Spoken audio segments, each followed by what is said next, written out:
Hey, welcome back to the channel, everybody. Wanted to do a quick recap of my Chicago Marathon experience. So I've been kind of previewing that for probably over the course of the past couple months that I was going to do a video about this. So this is it. It's actually going to be a quick video talking about the experience. I put a little slideshow together of some pictures that were taken that I took, but also pictures taken of me by my wife, who was actually in attendance at the marathon as well. But briefly, I did say I had some pickups too that I wanted to share briefly. So let's get those out of the way. I'm sure people who want to see the baseball cards probably just want to see that. Then you want to skedaddle. People that probably want to watch the marathon recap are probably a different audience, I imagine, probably searching this video and finding it. So I'll go ahead and get this out of the way so they don't have to wait to have this at the end as being something that's interfering it. But anyway, just a quick two pickups here. First of all, I was able to pick up the Derek Jeter Topps Heritage Chrome Refractor recently for a pretty good price. So I want to be able to kind of maybe try and sneak this in an order my friends are considering doing for the SGC Chrome special that they're doing right now. I actually have my order ready. It's actually in transit to me now. So I'll do a video about that this weekend. Then we got another one of Albert Pujols. This is his 2015 Topps Gold card with the Anaheim Angels at this point. So pretty cool card. It was numbered 1,366 out of 2015. So pretty cool pickups. Kind of go well with my collection so far, at least on the modern end, since my modern collection is pretty limited to just those two players. All right, so let's put the slideshow together. So a little bit about my experience. So this is going to be my, go to this so I can scroll through a little bit better. It's going to be actually my seventh experience running the Chicago Marathon. My first one was in 2014. I ran 14:16, which actually was my personal best of 3:18:50. 17, 18, didn't run it in 19. 20, they didn't have the race whatsoever. 21, I returned. 22, I ran it. 23, I ran a different race. And so I was back this year after a 2-year hiatus from the race. I'm in what they consider to be a legacy status. So if you've run it 5 times within 10 years, you can just sign up. Which means I can sign up and get automatic entry coming up this fall too, when they open up registration in another couple weeks. Otherwise, you can go into the lottery and hopefully get selected there, or you can run for a charity. But you have the fundraise to be able to do that. And if you're fast enough, you can do automatic qualification, which I think they lowered that again this year, which I believe now is actually the same time as Boston for my age group. So it's like 3 hours, 15 minutes. So if you run under 3:15, you can do Chicago sign up, you can do Boston sign up, easy peasy breezy, right? But in my age group, that's moving pretty good clip. That's a little bit better than probably about the 10% tile within my age group. Now that they've lowered it a couple of different times. When I first started running marathons 10 years ago, this same age group I'm in currently had a 3:25 standard, which now it's like 3:15. So it just feels like it's more and more difficult getting into Boston. But anyway, so let's talk about Chicago. So I signed up a year ago at this time. So I knew I was going to be running this race for some time. So I started training for this probably last December when I was coming back from injury. I was just trying to build my base back up by running a spring race, and then really switched over in high gear marathon training in June. We started focusing specifically on the Chicago Marathon and doing more marathon specific workouts. So here's kind of the general logo for the Chicago Marathon. It's sponsored by the Bank of America. Before that was the LaSalle Bank Chicago Marathon. Before that was just the Chicago Marathon. Its initial one was in 1977, which was the year I was born, which is kind of interesting. When I ran the 40th anniversary, they sent special little patches to people who were actually 40 years old that were running the race to celebrate the 40th anniversary of the race. All right, so the first thing you do is you go to this expo that you have to go to, the McCormick Place, which for those card collectors who are watching right now is the other big convention center in Chicago. It's not the one where they have the National. It's actually much larger, but it's not as easily as accessible as probably the other venue is for the National. So, but if you're looking for a bigger venue to be able to put this show at, if we continues to grow, it's probably going to be moved to the McCormick Place, which is on the lakefront. It's not far from where the Chicago Bears play at Soldier Field. It's actually right next to it. But it's a huge exhibition hall because they have huge shows going on, multiples at the same time. This one, I think it just had more or less this one, but they were setting up a few for the weekend. So the expo started Thursday, Friday, and Saturday. There's 2 different races that actually are kind of held over the weekend here that are sponsored by the Chicago Marathon. First is the Abbott 5K, which is on Saturday. So since that happened, they added that the last 5 years or so. The expo has gotten really crazy when it was just 2 days. So I think it was just the last year, maybe they added a Thursday, maybe it was 2 years ago. So this time I went to a Thursday for the first time, thinking it might be easier, and it certainly ended up being that way because Friday were very busy, people trying to get all their packets for the 5Ks. Also, people trying to get their packets for the marathon just made it really, really crowded being able to get your stuff at the expo. So you cross over a bridge going into the main exhibition hall, and actually you cross over Lakeshore Drive. So this is a picture of heading north from Lakeshore Drive from the over the bridge right here. So you can see parts of the Sears Tower here. Can't see the Hancock because it's actually other buildings are in the way.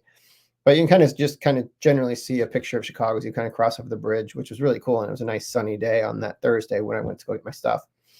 You walk in, obviously there's a big welcome sign there. So you can start to see the scale of it just a little bit, how big the welcome sign is here. And you start entering into where you get your bib number, which is where your race bib you have to wear on race day. It has the timing device in it. And it's all sponsored by like Abbott. It's like kind of the big sponsor that kind of sponsors all of the world marathon majors, which are Chicago, Boston, Tokyo, Berlin, New York. I'm missing just one off the top of my head. They'll come to mind in a minute. But so anyway, like Chicago being one of them, there's a couple more this fall, which are going to be, well, New York is the last one actually. And then they'll kind of start the cycle again in the spring.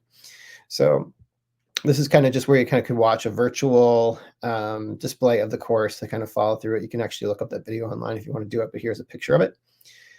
One of the first things I saw before I actually entered the expo was just sort of like this little memorial for the person that actually set the marathon record at the Chicago Marathon the previous year, who passed unexpectedly this summer. So you read a little bit about him, and it's got a picture of the singlet he wore at that race, and also his bib that he wore on that race day to commemorate that experience of setting the world record, setting the Chicago Marathon record. He was definitely a promising athlete as he was in his early 20s. So he definitely had the possibility of maybe breaking 2 hours in an official race, which has not been done since the one that was done previously broke 2 hours in a controlled environment. So I picked up my race bib, and here it is. This is what I was able to wear on race day. It's got your little drink ticket. You got your little ticket to be able to do gear check, which I never use. It also tells you where you need to be able to enter on race day. So I was in Corral D. That's what this stands for, which is in wave 1. They have 3 different waves that you have for the Chicago Marathon, which is different start times. You have the 7:30, which is the official start of the race. That's all considered to be wave 1. That's where you kind of elite start. You eventually get to it as they release a few hundred people at a time based on what corral you're in. So it goes A, B, C, D. I was in D. I think there was only maybe one more letter that was in this corral. I think it might have been E. And then you're going to move on to wave 2, which starts at 8 o'clock. And then you have the final wave, which is pretty much the masses of people who are going to start at 8:30. So here you kind of in the exhibition hall, you kind of see some of the scale of it. This is just one row. You can kind of see how big it was. Nike is the official sponsor of the marathon, so there's a lot of Nike stuff that you can pick up and purchase at the race. They also make the official race shirt, which you pick up that day. So I actually have it right here. This is like the commemorative shirt that you get. Not my favorite design, but it's still pretty cool just to kind of have that for the race. Of the 7 that I have, it's okay. Here's the map of the course here. You can see the entirety of it. At the top there, you kind of start in Grant Park, which is where they have like the Bean, Millennium Park, and stuff like that. Is all right there. It's not far from the museum campus where we have like the Field Museum and stuff like that here in Chicago. So you head north and you go all the way past, like pretty much, you go further west or further north than Addison, which is actually where like Wrigley Field is at, and you start coming back on Broadway and you cut through the neighborhoods, come back downtown, you go west, and you go pretty close to the United Center, which is where the Bulls and the Blackhawks play. You actually kind of turn around right about that part where their parking lots are for that stadium. You head back into the city, and then before you go very far, you turn onto Halstead, which is going to be in where we have Greektown, where we call that, where we have all the Greek restaurants, and a lot of people, obviously of Greek heritage, often came and settled in that area. Then you start heading towards where I actually went to college, which is the University of Illinois at Chicago, and you cut through like what is now Little Italy. And then you kind of start heading south towards Pilsen, and you go through Chinatown, the Chinatown, Chicago. And we used to go pretty far south, where we got pretty much as far south as where the White Sox play. But they turned us a little bit east before we reached the stadium this year. We actually then picked up Michigan Avenue and head further south. And then we turned around on Indiana, picked up Michigan, and finished in Grant Park as we turned on to Roosevelt and up into Columbus Drive, which is actually the main drive in Grant Park. So that's pretty much the map you can kind of see right there. So I did some things I normally don't do. I took a lot of pictures when I was at this expo because I had a lot of time. Because I was waiting to go to something that evening and I had a lot of time. So I just took my time going around the expo and talked to a lot of people that I knew that were there. And I took my time to be able to get the free beer that they had there, which was a lot of fun. So I had like 2 of those when I was there. They weren't large glasses. This is kind of a little deceiving. It actually was only about like maybe like a 6-ounce pour at the most. It was probably more like a 4-ounce pour. So then I didn't go on Friday, didn't do anything on Friday other than just kind of rest up for the race. So then on Saturday, I actually was staying at an apartment downtown. That is the sister of one of my best friends. And we were staying there overnight because it was really close to Grant Park. You just walk out there. So I kind of pulled out my stuff there, and this is what I wore on race day. This is actually 2 things I purchased at the expo that were Nike sponsored items. I just thought they looked really cool. And it'd be fun to kind of wear those on a race day. I actually had something else in mind, but thought it'd be fun to kind of wear that. So obviously this would what I pretty much looked like on race day, minus the body in there, obviously. So there's some pictures from my wife took. So I didn't have my camera on me during the race. A lot of people oddly did and were taking pictures of themselves as they were running and doing little video blogs as they were running. I took my opportunity to be able to try and get in their video vlogs as much as I could in the background and make faces because I just thought it was kind of interesting and kind of rude at times. Because sometimes not every person did this, and I'm not saying everybody does it, but a lot of people were kind of like slowed down when they were doing that, and it was kind of abruptly making people behind them have to avoid them or stop.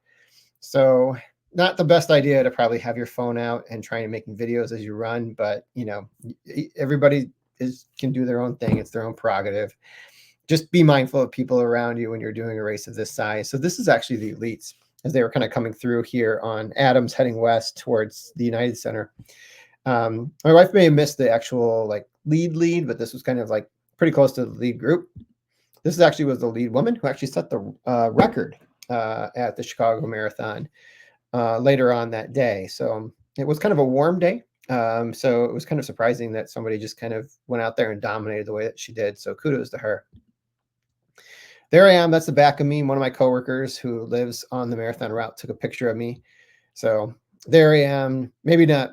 Maybe I'm showing my best side. I don't know because you don't have to see my face in this one. So that's just a little bit of a joke. But there I am right there. Here I am in the middle of all this group. That's me with the hand up. I'm waving to my wife who's taking the picture. You can see it kind of gets a little bit more crowded when you get into like my group of runners as opposed to those that were earlier on in the race, the elites, which are much more spread out. Then I took some pictures from the downtown area. This is just kind of like the entrance for one of the L's. I think this might be, judging by it, I think it might be, it's on the loop. I'm just trying to remember which one it is. I think it might be Lake Street Station. And then there's the L itself. And then she took a picture after I finished.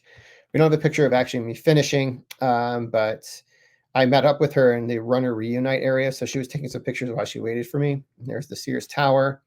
You can kind of see in the picture here. There I am making a face at my wife, just lovingly so. Nothing more than that after I finished the race. And there's actually my medal too, which I'll show here in a minute. And then I drank the commemorative Goose Island beer that was brewed just for the race day itself for the finishers. So I told her to be able to kind of take a picture of this, and it kind of worked out pretty well. I thought it's one of the more interesting pictures we got from the race. One more picture from Grant Park, and then we have my medal here. So here it is. So I'm going to stop the share here. It was the last slide I have, so I can show this a little bit more up close for you. Anybody who's watching this. So here it is. It's actually a specific view of the city. I think you're actually looking at the city coming from the south. So this would be like from like more the Indiana direction and heading north into the city. So it's just kind of interesting kind of looking at it. The marathon route isn't as clearly defined, but it kind of like more captures the skyline of the city in this one.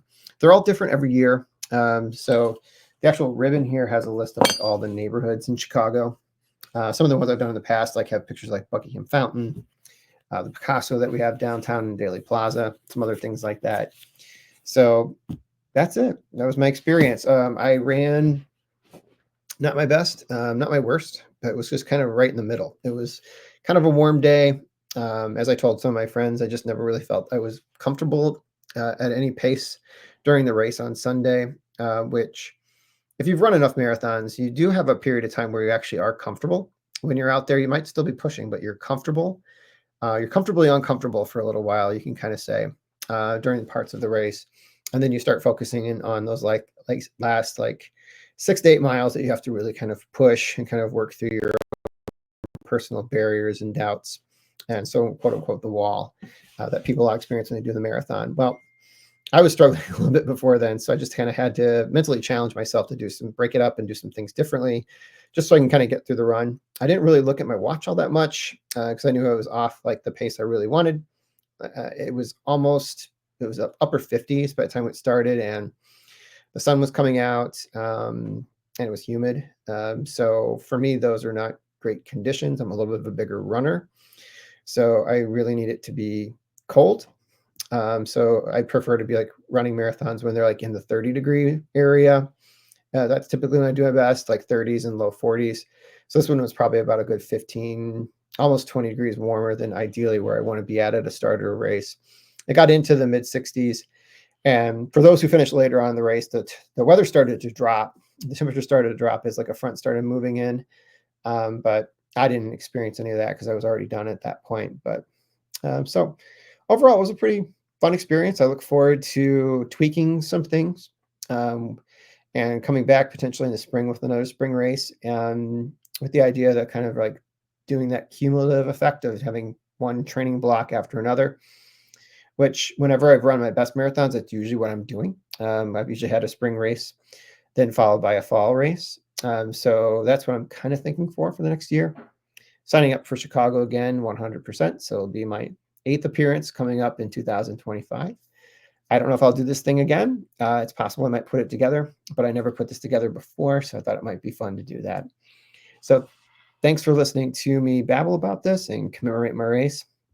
Again, if you're new to this channel just because you found the Chicago Marathon, I collect baseball cards and a big White Sox fan. So if those things are kind of appealing to you, look up some of my content and consider subscribing.